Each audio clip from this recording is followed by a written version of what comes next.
مرزا صاحب نے مرزائیوں کو ایک نرم گوشہ دینے کے لیے، یا بلکہ آپ کہہ لیں کہ ان کی زبان بولی ہے مرزا صاحب نے، مرزا محمد علی انجینئر صاحب نے مرزائیوں، قادیانیوں، کافروں، مرتدوں کی زبان بولی ہے۔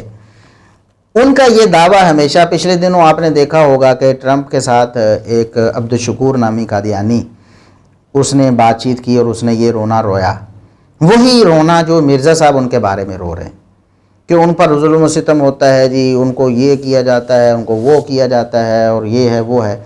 کہتے ہیں کہ ہم نے جو رویہ ان کے ساتھ اختیار کیا ہے اور پچھلے 2-3 سالوں میں جو کچھ ہوا ہے، اس کی وجہ سے کتنے قادیانیوں نے اسلام قبول کر لیا ہے۔ ہم نے جو رویہ ان کے ساتھ اختیار کیا ہے اور پچھلے 2-3 سالوں کے اندر جو کچھ ہوا ہے، اس کی وجہ سے مجھے بتائیں کتنے قادیانی ہیں جنہوں نے اسلام قبول کر لیا ہے؟ کبھی بھی نہیں۔ کہتے ہیں کہ ہم نے ان کے ساتھ بہت ظلم و ستم کیا ہے اور ایسا رویہ رکھا ہے کہ وہ تو اسلام سے متنفر ہو گئے، وہ تو پہلے مرتد ہیں، اسلام سے تو متنفر ہی ہیں۔ انہوں نے کون سا اسلام سے پہلے محبت کی ہے؟ اسلام کی جو ہے کمر میں انہوں نے چھرا گھونپا ہے، مرزا غلام محمد قادیانی جیسے دجال کو نبی مان کر۔ تو کہتے ہیں کہ ہم نے کون سا رویہ ان کے ساتھ۔ یاد رکھیں کہ یہ قادیانیوں کا موقف ہے کہ ہمارے ساتھ یہاں پاکستان میں ظلم و ستم ہوتا ہے اور یہ ہوتا ہے وہ ہوتا ہے۔ حقیقت میں ایسا کچھ نہیں ہے۔ قادیانی ہمارے ہر شہر میں موجود ہیں۔ مرزا صاحب آپ کے شہر جہلم میں بھی موجود ہیں، ہمارے یہاں سرگودا میں بھی موجود ہیں، ہمارے قصور لاہور میں بھی موجود ہیں، کراچی اسلام آباد میں بھی موجود ہیں، ملتان پشاور میں بھی موجود ہیں قادیانی۔ کہیں آپ جا کر دیکھیں وہ پرامن طریقے سے رہ نہیں رہے ہیں۔ اکا دکا جو اس طرح کے واقعات ہوتے ہیں وہ رد عمل میں ہوتے ہیں، جب قادیانی اپنی حد سے تجاوز کرنے کی کوشش کرتے ہیں، جب وہ پاکستان کے آئین اور قانون کو بائی پاس کرنے کی کوشش کرتے ہیں۔ ہم اس کی بھی مذمت کرتے ہیں۔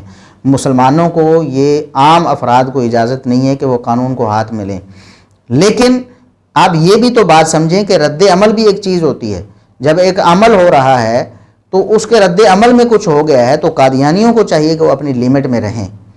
یہ بات اگر وہ سمجھ جائیں، لیکن وہ سمجھنا نہیں چاہتے، وہ تو غلبہ حاصل کرنا چاہتے ہیں۔ وہ تو آپ کہتے ہیں کہ شاید ہم جو ہے نا پاکستان کے آئین قانون میں ترمیم کروا کے یہاں پھر جناب اسی طرح کھل کے کھیلیں گے جس طرح پہلے کھیلتے تھے۔ ایسا انشاءاللہ مسلمان نہیں ہونے دیں گے۔ انہوں نے بہت قربانیاں دی ہیں مسلمانوں نے، ہمارے اسلاف اور بزرگوں نے، ان کو لگام ڈالنے کے لیے، اور انشاءاللہ ہم ڈال کے رہیں گے۔ تو مرزا صاحب کہتے ہیں کہ ہم نے جو ان سے رویہ اختیار کیا ہے پچھلے 2-3 سالوں میں، اس کی وجہ سے کتنے قادیانی جو ہیں وہ مسلمان ہو گئے ہیں۔ دیکھیے مرزا صاحب، یہ رویہ تو ہمیشہ سے ایسا ہی ہے۔ جب سے ان کو کافر ڈکلیئر کیا گیا ہے تو عام عوام کو بھی پتہ چل، علماء کو تو پہلے ہی پتہ تھا یہ کافر ہیں، مرتد ہیں۔ عام عوام میں بھی اویئرنیس آئی، اخبارات میں خبریں چھپیں، لوگوں نے ان کے بارے میں دیکھا، سنا، پڑھا۔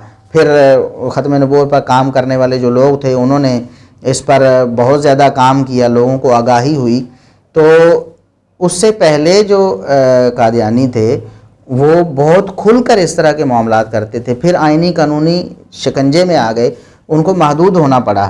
تو جب انہوں نے کبھی اس طرح کا کوئی معاملہ کیا کہ معاشرے میں افراتفری پیدا کرنے کی کوشش کی، یا اپنی دعوت و تبلیغ سے نوجوانوں کو پھنسا کر ان کو ویزے اور پیسے کا لالچ دے کر، لڑکیوں کے رشتے دے کر نوجوان مسلمانوں کو معاشرے سے نکال کر قادیانی کرنے کی کوشش کی، تو پھر رد عمل میں بعض دفعہ ایسا ہوا۔ ہمیشہ ایسا نہیں ہوا اور نہ آج ایسا ہو رہا ہے۔ ہر شہر میں عرض کر رہا ہوں قادیانی ہیں۔ کئی شہر ایسے ہیں جہاں قادیانیوں کے خلاف آج تک کچھ بھی نہیں ہوا، یعنی کسی نے ان پر ہاتھ نہیں اٹھایا، کسی نے ظلم و ستم نہیں کیا ہے۔ اور اس کی مثالیں ہمارے اپنے علاقوں میں موجود ہیں۔ ہم جانتے ہیں ان قادیانیوں کو جو بڑے آرام سے رہ رہے ہیں، ان پر کسی نے آج تک حملہ نہیں کیا ہے۔ ہاں، دعوت دینا ہم پر ضروری ہے کہ ہم جہاں تک ہو سکیں قادیانی جو موجود ہیں ان کو دعوت دیں، ان کو دلائل کے ذریعے قائل کرنے کی کوشش کریں۔ دیکھیں ان کو، وہ مرتد ہیں، ان کو قتل کرنا تو اسلامی حکومت کا کام تھا۔ اللہ کرے اسلامی حکومت آئے، وہ مسلمان ہو جائیں، کلمہ پڑھ لیں، مرزا غلام محمد قادیانی کو، دجال کو چھوڑ دیں، تو ہمارے جو ہے سینے بھی، ہماری نگاہیں بھی ان کے لیے حاضر ہیں، ہمارے دروازے ان کے لیے کھلے ہیں۔ لیکن اگر وہ مرزا غلام محمد قادیانی کو نبی مانتے ہیں تو پھر وہ مرتد ہیں، اسلامی حکومت انہیں قتل کرے گی، ہم قتل نہیں کریں گے، افراد قتل نہیں کریں گے، ہم ان کو دعوت دیں گے۔ آپ کہتے ہیں جی کتنے لوگ مسلمان ہوئے، کتنے قادیانی مسلمان؟ اللہ کے فضل و کرم سے مرزا صاحب آپ کو تو شاید یہ اندازہ ہی نہیں ہے کہ ختم نبوت پر جو کام کرنے والے لوگ ہیں وہ کس قدر کام کر رہے ہیں، اور ان کی کاوشوں سے کس قدر لوگ مسلمان ہو رہے ہیں اللہ کے فضل و کرم سے۔ ہم نے خود اپنے علاقے میں کام کیا۔ یہ جو کہتے ہیں نا کہ ہمارا جو رویہ، کیا رویہ ہے مرزا صاحب مسلمانوں کا؟ چند ایسے عام مسلمان جن کے جذبات بھڑک گئے، ان کی خباثتوں اور شرارتوں کی وجہ سے انہوں نے ہاتھ اٹھا لیا ہوگا، کچھ ایسا ہوا ہوگا، یقیناً ہو جاتا ہے۔ وہ تو عیسائیوں کے ساتھ بھی ایسا، ہم ان کی بھی مذمت کرتے ہیں، کسی یہودی کے ساتھ ایسا ہو گیا، خود مسلمانوں کے آپس میں اس طرح لڑائی جھگڑے ہو جاتے ہیں، قتل و غارت ہو جاتی، مسلمان نہیں ایک دوسرے کو مار دیتے۔ تو اگر قادیانیوں کے ساتھ ایسا جھگڑا کہیں ہو گیا ہے تو اس کو یہ رخ دینا کہ یہ جی ان کے ساتھ رویہ اچھا نہیں ہے اور یہ لوگ جو ہیں ان کو قتل کرنے کے درپے ہیں، یہ بالکل غلط ہے۔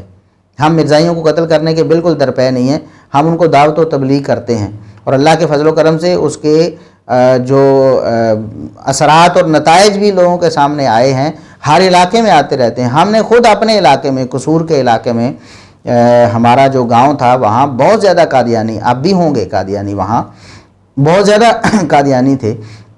بہت سے ایسے نوجوان اور ایسے مزدور طبقہ لوگ جن کو جھانسا دے کر انہوں نے ادھار دے کر پھنسایا اور ان سے بیعت کے فارم پر کروا لیے، قادیانی کر لیا، وہ لوگ ہماری دعوت سے واپس آ گئے۔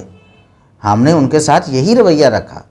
دیکھیں، ان کو مرتد کہنا یہ ان کو دعوت دینے کے منافی نہیں ہے۔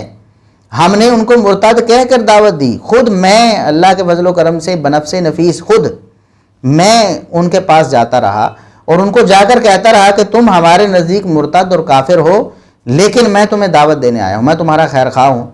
بھی دیکھو کیا ہوا، میری تو کبھی لڑائی نہیں ہوئی کسی قادیانی کے ساتھ۔ ہمارے علاقے میں دکاندار تھے، دو دکاندار، ان کے پاس میں خود جایا کرتا تھا، ایک نوجوان تھا اور ایک تھوڑا بڑی عمر کا تھا۔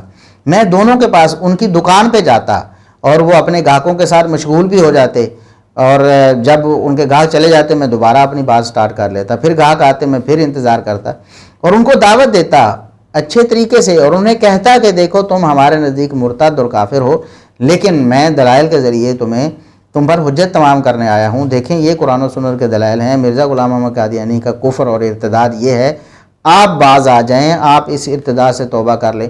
کبھی لڑائی نہیں ہوئی۔ میں گیا ہوں، وہ مجھے آفر بھی کرتے تھے چائے کی، پانی کی، تو میں قبول نہیں کرتا تھا، میں انکار کر دیتا تھا کہ نہیں اس کی ضرورت نہیں ہے، میں دعوت دینے آیا ہوں صرف۔ تو میں دعوت دیتا تھا۔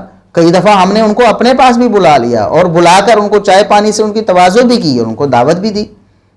خود ہم ان کے گھروں میں جا کر انہیں دعوت بھی دیتے رہے، نوجوانوں کے پاس بھی اور بوڑھوں کے پاس بھی جاتے رہے ہم۔ کبھی کوئی ایسی بات نہیں ہوئی کہ ان کو مرتد کہنا، ان کو کافر کہنا یہ کوئی برا رویہ نہیں ہے۔ جو مرتد اور کافر ہے وہ مرتد اور کافر ہی ہے۔ دیکھیں ایک شخص شرک میں مبتلا ہے، ہم آپ ان سے کہتے ہیں کہ آپ شرک میں مبتلا ہیں، اللہ کے لیے یہ دلائل کتاب و سنت کے دیکھیں، آپ شرک کو چھوڑ دیں، یہ دعوت کے منافی نہیں ہے۔ اور اللہ کے فضل و کرم سے کتنے ہی ایسے لوگ تھے جو قادیانی ہو چکے تھے واپس آ گئے، اور کتنے ہی ایسے لوگ ہیں جو بائی برتھ قادیانی ہیں، بائی برتھ قادیانی ہوتے ہیں۔ دعوت و تبلیغ کے نتیجے میں اسی پاکستان میں یہی ختم نبوت کا کام کرنے والے لوگوں کی کاوش سے اللہ کے فضل و کرم سے وہ مسلمان ہو جاتے ہیں۔ خود مرزا صاحب بھی پچھلے دنوں کہہ رہے تھے کہ فلاں ایک صاحب ہیں، وہ ان کے بڑے قریبی عزیز تھے، جو ان کا ابھی موجودہ خلیفہ ہے، شاید وہ جو مرزا مسرور ہے اس کا کوئی رضائی بھتیجا تھا وغیرہ جو بھی تھا، تو وہ شاید شمس الدین ان کا نام تھا۔ آپ دیکھ رہے ہیں میرے ساتھ شمس الدین بھائی لاہور سے تشریف لائے ہوئے ہیں، کسی تعارف کے محتاج نہیں ہیں۔ سوشل میڈیا کے اوپر فتنہ قادیانیت کے حوالے سے ان کی خدمات جو ہیں وہ مسلمانوں کے ہاں ریناؤنڈ ہیں ماشاء اللہ تعالیٰ۔ یہ جو موجودہ اس وقت خلیفہ ہیں ان کے قادیانیوں کے، ان کے یہ رضائی بھتیجے لگتے ہیں جی، دودھ کے رشتے سے۔ جی تو وہ شخص مسلمان ہوا، وہ بائی برتھ قادیانی تھا، وہ مسلمان ہوا۔ کس وجہ سے مرزا صاحب مسلمان ہوا؟ آپ کے بقول تو یہاں تو ان پر تلوار لٹکائی ہوئی ہے، اس لیے وہ مسلمان نہیں ہو رہے، متنفر ہو رہے ہیں اسلام سے۔ وہ تو پھر تلوار دے کر مسلمان ہوا ہوگا، جو اب ختم نبوت کا بہت بڑا داعی ہے۔ آپ کے بقول خود آپ نے کہا کہ وہ بہت بڑا داعی ختم نبوت کا. تو مرزا صاحب ایسے پراپیگنڈے جو ہیں مرزائیوں کے، آپ ان پراپیگنڈوں میں پڑھ کر یا خود انہیں ہوا دے کر قادیانیوں کو تقویت دینے کی کوشش نہ کریں. ہماری آپ سے مؤدبانہ گزارش ہے کہ آپ اپنی ان سارے معاملات پر نظر ثانی کریں ٹھنڈے دل سے. کیا ہو جائے گا اگر آپ کہہ دیں کہ دیکھیں میں نے جو کہا تھا کہ مرزا غلام محمد قادیانی کے ماننے والے جو مرزائی ہیں وہ ہمیں کافر کہنے کی وجہ سے کافر ہیں. کیا ہو جائے گا آپ کہہ دیں کہ میری یہ بات غلط تھی، وہ مرزا غلام محمد قادیانی دجال کو نبی ماننے کی وجہ سے کافر ہیں؟ کیا ہو جائے گا؟ کیا ہو جائے گا اگر آپ کہیں کہ میری یہ تھیوری غلط ثابت ہوئی؟ ورنہ تو جماعت المسلمین والے اور صحابہ کی تکفیر کرنے والے بھی کافر ٹھہریں گے. تو میری یہ تھیوری غلط ہوگی کہ ہمیں کافر کہنے والے یقیناً کافر ہوتے ہیں.